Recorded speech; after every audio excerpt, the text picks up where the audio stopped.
everybody, the government's back open. The Republicans and Democrats made a deal.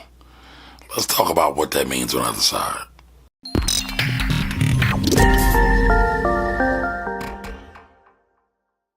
Hello everyone, welcome to my channel. I'm Kamari Ellis. I'm an investment and tax advisor, and my YouTube channel is all about investments, taxes, money, wealth, anything money, anything wealth, that's what we talk about. And again, if you're new here, be sure to hit the subscribe button and turn on the notifications to see when I upload new videos to the channel. So, good news, the government has been opened up. The longest government shutdown in history. The next longest one was during the Clinton days, so long ago. 35 days, government was shut down. Over 800,000 people furloughed, out of work, and it's a total mess. So Trump announced on Friday that he was going to allow the government to be opened back up for 3 weeks.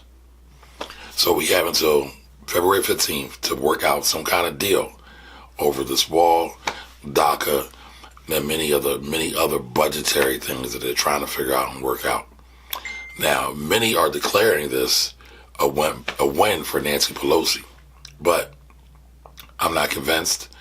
I don't think we should get too happy. We should not start celebrating yet. We know this guy who's in the White House right now does not operate on logic and is not a rational person. So let's keep that in mind. Okay, so it's really interesting that this shutdown happened on Friday. So I'm really interested to know what brought this about. Because on that same day, 14,000 IRS workers did not show up for work. The TSA workers had been basically calling out of work, going to do other things. And we also saw some airport slowdowns that really has an impact on the economy. Also, there was talk that there was going to be a work stoppage at the Atlanta airport over the Super Bowl weekend. So I don't know if it was the 14,000 IRS workers not coming to work, or if it was the temporary slowdown at airports, or if it was this threat of a potential slowdown at the airport, or maybe it was Cardi B. Hey y'all, I just want to remind y'all, because it's been a little bit over 3 weeks, okay? It's been a little bit over 3 weeks. Trump is now ordering, as in summoning, federal government workers to go back to work without getting paid. Like, our country is in a hellhole right now. Clearly, Cardi B has been very vocal about this government shutdown and how dangerous it is. It's very dangerous. It was very dangerous. Over 800,000 people out of work. Not to mention, they didn't get paid. Not to mention, contractors of the government weren't getting paid either. Federal employees are going to get back pay. Contractors, not so much. So in my town here in Philadelphia, we have a company called Aramark. They do a lot of concessions, a lot of lunchroom, counter management, things like that. A lot of their people, they have a lot of contracts with the federal government. A lot of their people probably aren't going to get paid. So they are still going to be in a deficit and be in a hole, even though things start back up. So even though the government's still open, we're not out of trouble yet. Read an article over the weekend from the Washington Post. So I had to pull out the good old trusty iPad to read over it. So forgive me if I'm not looking at you while I'm reading. But the title says IRS will need at least a year to recover from government shutdown. That's kind of disturbing. There's several other things in here that are you should be very much alarmed about. So the watchdog group told House staffers that the recovery would take 12 to 18 months, one House aide said. These numbers assume that the government does not shut down again in 3 weeks. So they reached out to the IRS as well to get commentary on this. IRS did not comment back. So just to read on a little bit more, the Trump administration ordered more than 30,000 employees back to work without pay to prepare for tax filing season, which is set to begin next week. but about 8,000 workers have claimed a hardship exemption not to return to work, while an additional 5,700 workers could not be reached, the House aide said. So you have almost 14,000 people who are either on leave or they cannot be reached, and they're due to come back to work next week. Doesn't sound like such a great transition, does it? All right, there's a couple more things in this article. The IRS has a backlog of 5 million, again, 5 million unanswered pieces of mail from taxpayers. So it takes time to process through all this stuff. It takes time to handle those issues. So even though tax season actually starts January 28th, which is tomorrow at the time of this taping, it's going to be very, very interesting. Not only do they have over 5 million pieces of mail, about 2,000 recently hired IRS employees also need to be trained before they can start answering taxpayers' questions over the phone. So again, nobody really thought about all the ramifications of this shutdown over this wall because they didn't think about all this. They didn't think about the quality of life or the normalcy of American life when it comes to filing taxes and doing everything. So last part, I gotta share this part. Okay, the IRS has been losing 25 IT staffers every week since the shutdown began. So the shutdown was a little over a month, about a month, right? So that means they lost 100 IT personnel, 100 IT personnel. It's 25 a week. The IRS's IT systems are already antiquated. So now they need to get 100 more people to replace those old IT people, and they need to be trained. So how much more time is that going to be? So all the time and resources that have been sucked up by this shutdown is kind of for naught.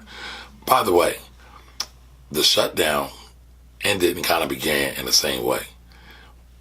No funding for the wall, but we'll come back to that.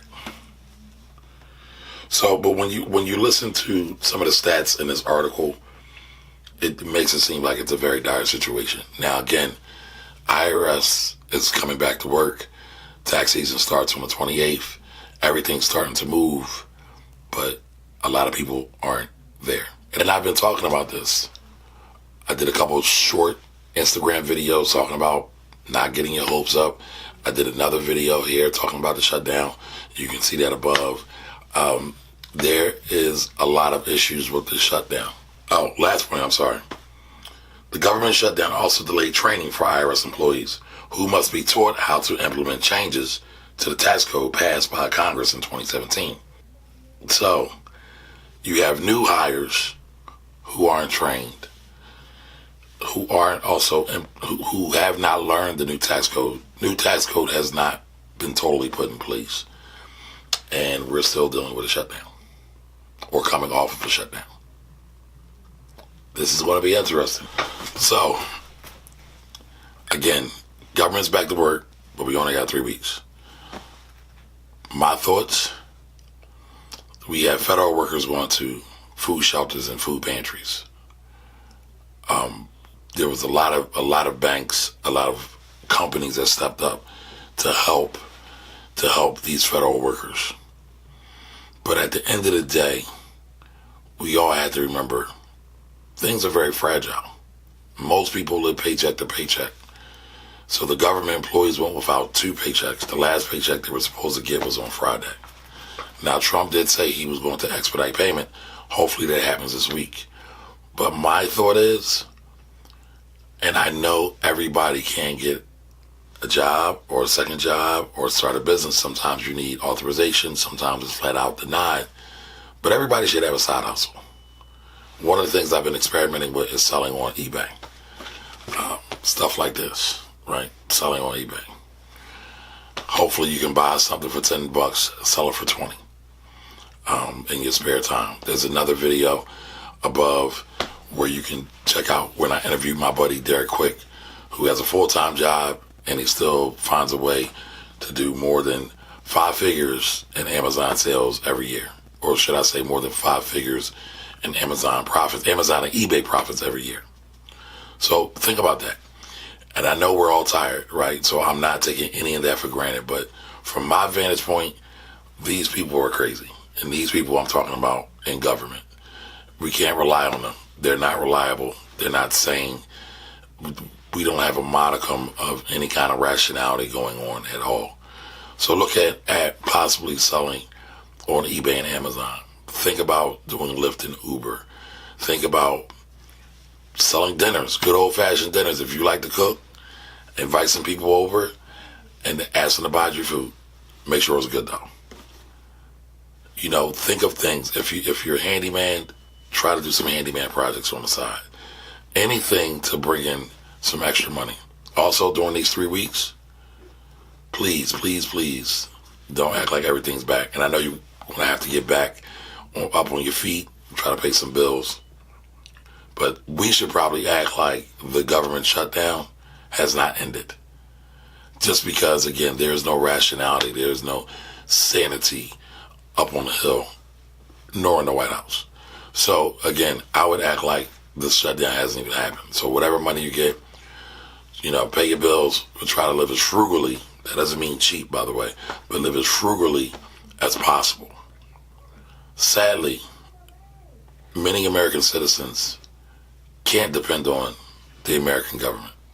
It's been proven time and time again, especially over this last 35 days. So don't trust the government. Don't trust the government. Do not trust the government. So thanks everybody for watching this video today. Share it with somebody who might need to hear this message. But I have a question for you. Was all this government shutdown in the wall really worth it? Drop a comment below. And if you have any questions for me, also drop a comment below. I'll see you next time. Kamari Ellis out.